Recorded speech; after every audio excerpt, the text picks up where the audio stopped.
Hello, my name is Aga, and I'm one of the TLs on the Android Wear support library. And I'm Ollie Lan. I'm the lead engineer for WatchFaces on Android Wear. It's great to be here. We're excited to tell you about some new things to help you build apps and watch faces on Android Wear. I'm going to introduce some tools to help you build watch faces with support for complications. But first, Aga's going to tell you about some big changes coming to the support libraries for Android Wear. Thank you. So when smartwatches first launched, a lot of developers struggled to build apps for this new form factor. There were issues with small screens, round screens for the first time, and also bridging information from the phone to the watch. We built a wearable support library to help with these issues, and today I'm pleased to announce that we are starting to open source our code. The wearable support library will be moving to the Android support library and will become the so-called Wear module. This is similar to other modules in the Android support library, ones that hopefully you already know, like the core UI or the recycler view or design. So we will just become another module for you, again, open sourcing the code. This is launching with Android Support Library 26.0 Beta 1. So it launched actually 2 days ago, so you can start using it pretty much immediately. It's very easy to add to your code. You just add your regular dependency with a very similar structure to other modules. Just make sure to mention where there and Beta 1. So hopefully this change makes you happy. There's a few reasons to be happy. First and foremost, as I said before, the code is now open sourced. You can stop trying to reverse engineer it now. It's all going to be out there. The APIs will now be part of the support library, and they will be consistent with the rest of Android and the rest of the support library. We will have more frequent releases along the Android support library. That will be roughly every 2 months. And this means we will be able to take in more of your feedback and react to it a lot quicker than we were before. But we won't be moving all of the code at once. That would be a bit of a shock to the ecosystem to move everything. So we'll start with the UI components, and I'm going to focus on that for the rest of my talk. So the first package we will be open sourcing is the View package, or now it's going to be called the Widget package. And there we want to focus on enabling round-friendly UIs and space-efficient interaction patterns. So we're targeting the two main issues that developers had with UIs, which is building stuff for round screens for the first time in Android, and also building for really, really tiny screens, very little screen estate. It's not trivial to build good UIs in such conditions, so that's why those are the things we're focusing on first. Here's a good example of how we've enhanced a typical Android list. You used to have on Android a very straight list. All the elements would just go one by one, start at the top. What we've done with Wear here is we've played to the round factor of the watch. We've adapted the list to follow a curve, and that means also it fits a lot more information on the screen than it was able to with just a straight list. Here are some other examples of our best round-friendly UIs. We've got the launcher. We've got the date time picker, launched recently in the new desk clock app. And then we've got LiveSum, which is a great example of a third-party app that encompasses a round-friendly UI. So all of these make use of the curvature of the screen. All of them manage to fit more information in the UIs and are just generally more pleasant to use. So these are the kind of UIs that we want you to build in the future, and we want to help you build those UIs with the support library. So when building the Wear widget module, so the UI components, we were thinking of the UI generally in terms of components. Much like Android framework, much like the Android support library. So with this module, we want to develop a suite of building blocks that would make it easier for developers to put together a UI which is both intuitive and feels native on Android Wear, as well as build it in a flexible manner enough that it will kind of express the personality and the character of your app. So we're exploring both tiny building blocks, like views, so image views or text views. We're also exploring larger ones, like the Wearable Recycler View or Swipe Dismiss Frame layout. And we call these specifically components. And these components, this larger pieces of data, and you come together to form UI. So this is where you come in as developers, and you will reuse our components and views to build your own apps. OK? Some of these views and layouts already exist in Android, and some of them need to be implemented specifically for Wear. Those are the ones that we would want to go to put in the Wear module in the widget UI library. So here's a visualization, again, of how we think about UI. It's reusable building blocks rather than custom, tailored, or special case interfaces. Like, hopefully, that's not big news to you, but I wanted to make it very plain that this is what we're going for with this new library. So again, with this in mind, we hope we will enable you to build good interfaces, functional interfaces, very rich ones, that feel native to Android Wear, but also express the character of your app.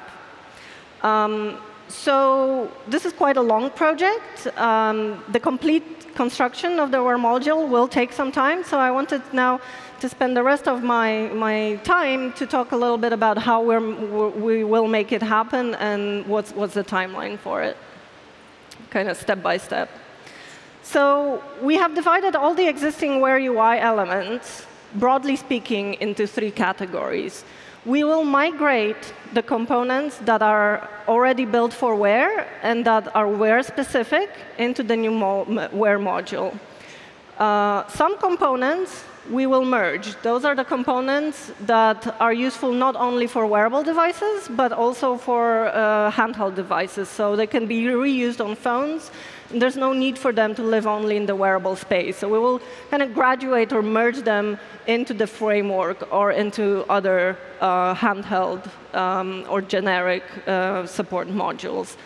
And then the last group is the components that we will deprecate. Those are the ones that are mostly associated with old design patterns that have not proven successful with our users. And I'll talk a little bit more about that in a second. So first, I want to talk about the components that will migrate. I want to kind of shine a spotlight on them. Those are the most important bits. They are the ones that are launching with the support library 26 beta 1. And that's the Wearable Recycler View, which gives you that nice curved list that we used also to build the launcher. Then we have the box inset layout, which enables you to fit all of your UIs on the screen into the center middle square of the screen. So you can reuse basically your UIs between a square and a round watch. And then we've got the Swipe Dismiss Frame layout, which is quite an interesting case because it encapsulates a design pattern that we want you to use. So this pattern is replacing the back button on the handheld device. On Wear, we don't use the button for a back gesture. We want you to swipe away your views. That was a specific request from the developers during our developer preview program. So we're making this component available to you in the wearable support module. The next group, sorry. So in terms of code, should be really simple, short slide. On the example of the Wearable Recycler View, this is how you import it now into your code. And this is how you would use it in an onCreate method in the activity, for example. So now with the migration to the new module, there are very few changes that we would need from you in terms of code, hopefully very simple and easy to implement. So first, we changed the package name to support Wear widget to distinguish this new UI Wear module in the support library. And then the second thing is that we would introduce minimal tweaks to the API so that it is consistent with the existing Android APIs and support library APIs. These are better APIs, and hopefully will make your code healthier in general. So super easy to update your apps. Really not much of an issue. Clicker. OK. So then some classes, the ones that we're merging, are not only applicable to Wear. This we will, as I mentioned, merge into the main framework or different support library modules. So here we've got mostly kind of what I call round things with an icon inside sometimes. There's a lot of them. All of them look the same. There's no point in having separate UI components for it, separate kind of pieces of layouts that you would need to use. And also, there already is a circle image view in the support library for handheld. So we're going to take all of those additional APIs that we've created and merge them into that one component, so that there's only one kind of really strong, really flexible component for you to use. And then the third group, here I want to talk about it on this example of a conversation in Hangouts, is a group of layouts that we're deprecating. So those are the layouts that are associated with user patterns that didn't prove successful, didn't prove popular with our users. So here we are taking the two-dimensional spatial model, where you could move either vertically or horizontally in an app or in the system UI, and we're transforming it into a linear layout, like here, just vertically, which is which is following the material design principles. So all of the classes associated with that two-dimensional spatial model will be deprecated. So that's the grid view pager, that's different action buttons, action layouts, things like that. So this will hopefully slim down your dependencies as well. That pretty much encompasses everything that we're going to be doing in 2017. And here's a rough timeline of what I've just been speaking about. So today we're announcing and launching the Wear module with the first 3 core components.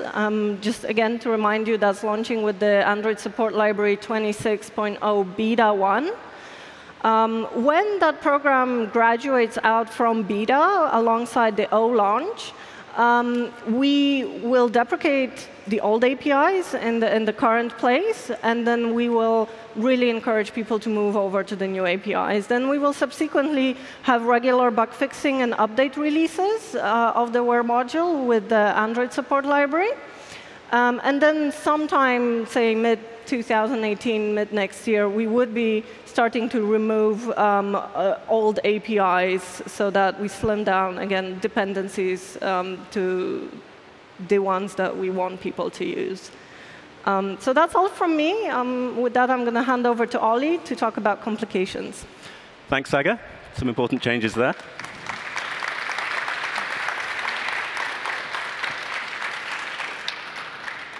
So I'm going to talk about some new things we're adding for WatchFace developers. And as this is a big win for anyone building a WatchFace, yes, it's another reason to jump in the air in front of a sunset. More personalized, helpful watch faces are a key part of Wear 2.0. That's why last year, here at I/O, we introduced the Complications API for Android Wear. On Wear, just like in traditional watchmaking, a complication is a display of data on the watch face. So these are all examples of complications. Apps using the Complications API can be data providers, or they can be watch faces.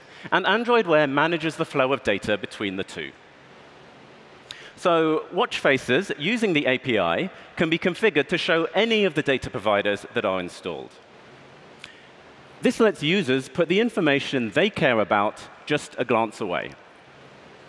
And if you build a data provider, you can get your app's data onto a whole range of watch faces. All of these apps already include data providers for complications. There's fitness apps, like Strava. There's finance apps, like Robinhood. And there's weather apps, like AccuWeather, and lots of others. So if you add complication support to a watch face that you're building, users will be able to choose from any of these apps if they're installed, as well as from built-in providers like the world clock, next event, and battery life. It's like you're adding functionality from all of these apps without having to know a thing about them. Many watch faces have already added complication support, including classic-styled ones like Ultimate Watch 2, more abstract styles like Venom, and super customizable ones like Pugy Black. And there are ones that are a bit different. On Move from the Us2 Moods collection, the ring around the outside is a complication. So here it's showing your battery life, but it could also show your fitness progress. Mesh Turbine HD shows the complications on spokes coming out from the center of the screen with a scrolling text effect. And FitCat, it has a cat. But it also has complications using the API in their own style. So there's a huge variety of styles of watch face on Android Wear. And that's why the API gives watch faces complete control over how they draw the data, to ensure complications fit perfectly, and to allow new, interesting ways of representing the information. But this freedom can make it hard to add complication support to a watch face. When you build a watch face, you don't have access to layouts or views. You draw directly onto the canvas. And you have to create the settings UI yourself. Today, we're introducing a few things to make this easier. There's Text Renderer, which helps draw all kinds of text onto a canvas. Complication Drawable is a complete rendering solution for complications. A new settings sample shows how to let users easily configure complications and style. And a test suite provider lets you easily check if complications will display correctly. So first up is Text Renderer. And you might have noticed this has been in Wearable support for a few months. Text Renderer makes drawing text onto a canvas easier. And that's important because many of the most useful complication types include text, such as the short text type, the long text type, and the ranged value type. The strings in the short text and ranged value types will be short. They should only be 7 characters maximum. Whereas in long text, the strings can be any length. And there are challenges rendering the text in both cases. So here's a short text example. This string here is 7 characters long, and it fits nicely at this font size. But this string is also 7 characters long. So to handle both of these and make them fit, you have to measure the text before you draw and adjust the font size accordingly. Here's a long text example. A short string looks good centered vertically. But the text can be any length, so it can easily flow outside the box. You can use something like a static layout to help with this, but you need to be careful not to relay out the text on every frame. With Text Renderer, you tell it the bounds that you want the text to fit in. If 7 characters don't fit, it will shrink the font until it does. And longer text can be flowed over multiple lines and ellipsized at the end. So let's look at some code. So when you initialize your watch face, create a text renderer using this simple constructor. And you pass in the text paint that you want to use. The text paint defines the font, the text size, the color, things like that. Now, because Text Renderer caches things like the layout, you should create one for each field. So we have one for the text here, and we also have one for the title. Don't share text renderers between fields. Now, when you want to draw, you need to set the text on the renderer. So you do that calling setText, and to get the text, you call getText. Now, this takes the current time, and you need to do this every time you draw, and that's whether you're using Text Renderer or not. And that's because some complications are time dependent. So imagine a world clock complication. The text changes depending on the time. Once you've set the text, draw, into the bounds that you specify. Now, it's OK to pass in the text and the bounds every time like this, because Text Renderer only lays the text out again if something has changed. That does mean that sometimes you need to tell Text Renderer that a change has occurred, such as if you change the paint's text size. And that's because the paint is a different object from the Text Renderer. So let's imagine that we have code that makes the text bigger when something happens. In that case, you should call request update layout on the text renderer so that it can adjust. Now, one other thing that text renderer can do is adjust the rendering for the always-on screen, so for ambient mode. Many watch faces are black and white in this mode, so you might not want things like color emoji appearing. So you need to tell the text renderer that the device has entered ambient mode. So in on ambient mode changed in your watch face, you just pass the in ambient mode Boolean into the text renderer like so. So that's text renderer. We strongly suggest you use it whenever you're rendering text directly onto a canvas. But what if you want not just text, but the entire complication drawn for you in a standard way? That's where the new complication drawable comes in. Complication drawable can render all of the 6 main complication types, and it handles all of the layout and styling for you. As an example, let's look at what you'd need to do to render a short text complication like this. Now, without complication drawable, when data arrives, you need to decode any of images which are included. And you also need to cache those images, because you certainly don't want to decode them more than once. Now, every time you draw, first you need to check that the data is active. And that's because some complication data is only relevant within a certain time frame. For example, if it's for your next meeting, you don't want to show it after the meeting is finished. And then to draw, well, we draw the background, we draw the image, and we draw the text, probably using text renderer.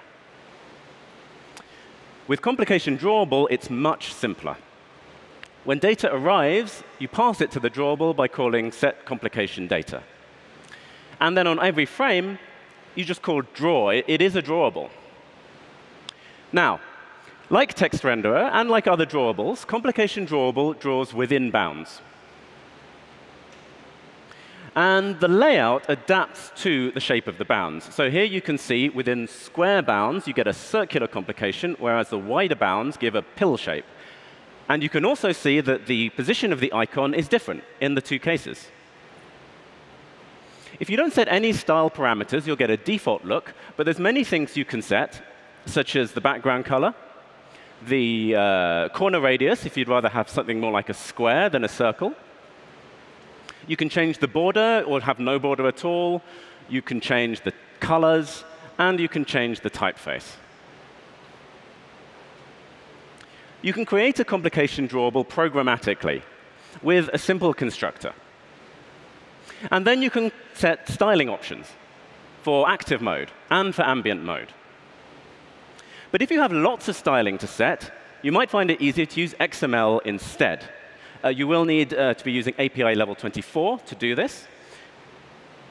But as long as you're doing that, now you can just inflate the drawable in the standard way. Now, we do need the context to render, so you'll need to pass that into us as well, into the drawable. And if you do that, then your XML might look something like this.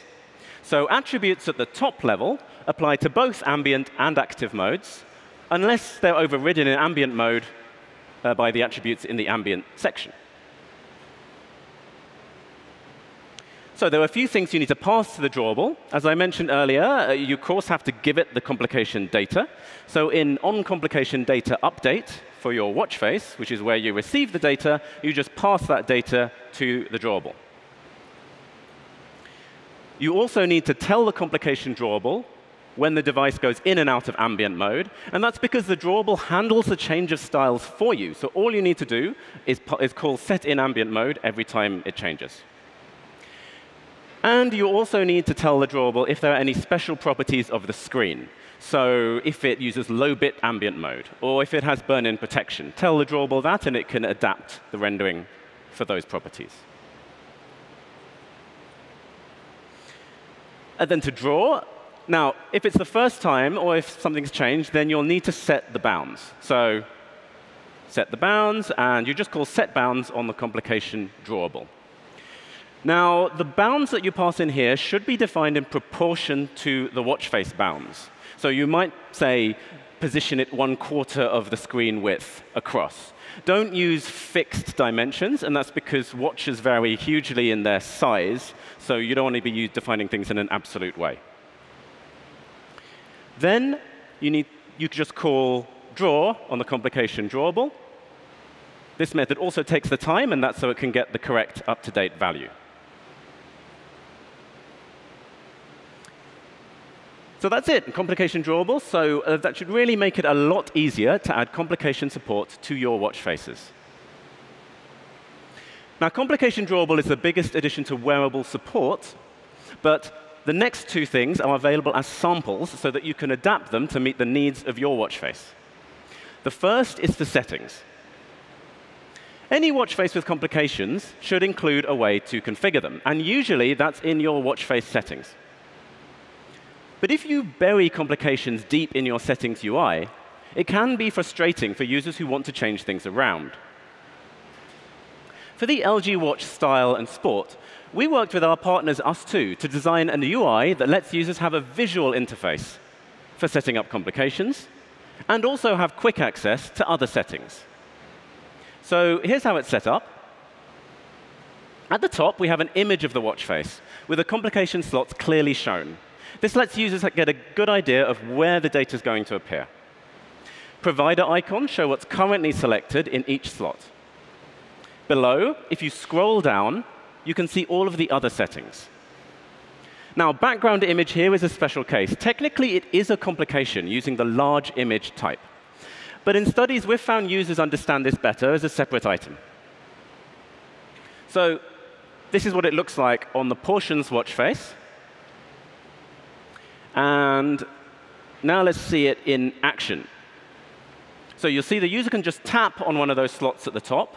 It opens the complication provider chooser, and they can quickly choose what they want in each slot. It's much easier than having a list with left slot, right slot, top slot, etc. If you'd like to try this on a real watch face, download the Us2 Looks or Moods collections on any watch running Wear 2.0. All of those watch faces use this UI. Now, you'll find this UI implemented in the updated watch face sample. So check out Analog Complication Watch Face Service in the sample. This has been updated for the new stuff that we're introducing today, so it also uses complication drawable now. The config UI is in Analog Complication Config Activity, and the items that are shown in the UI are defined here in Analog Complication Config Data. Let's take a quick look at that class. So in here, you'll find this method, getDataToPopulateAdapter, and it returns a list of config items. So those define what the entries in that settings list are.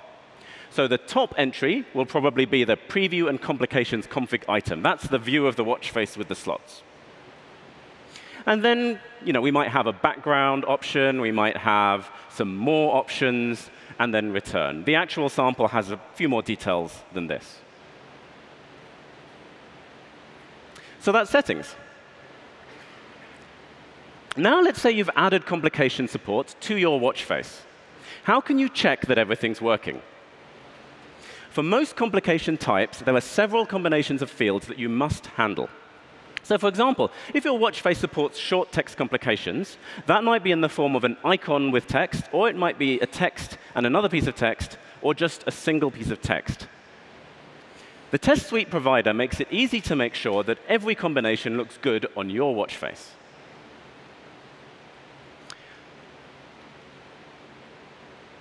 So when you install the test suite, it'll appear in the list of data providers. And when you pick it, you'll be able to choose which complication type you want to test. So let's say we choose short text. Here's how it might appear on the watch face. And then all you have to do is tap the complication, and it will cycle through the different combinations. So all of these are short text complications. And if your watch face supports short text, it has to render all of these correctly. This is a long text example. And for long text, there's even more combinations. So it's really useful to give this a go and check that everything works properly. You can have icons with text and title, just text and title, or images as well.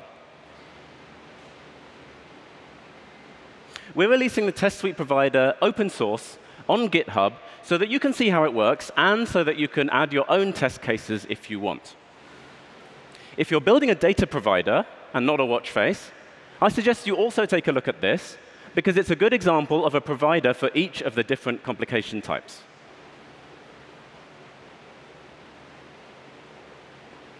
So that's it. So these 4 tools should make it a lot simpler and easier to add complication support to a watch face. Please do give them a go. There are code labs to try out here at I/O, or you can check out the samples on the dev site or through Android Studio, or you can start using the new version of Wearable Support and try it out on your own watch face right away. And please do let us know what you think.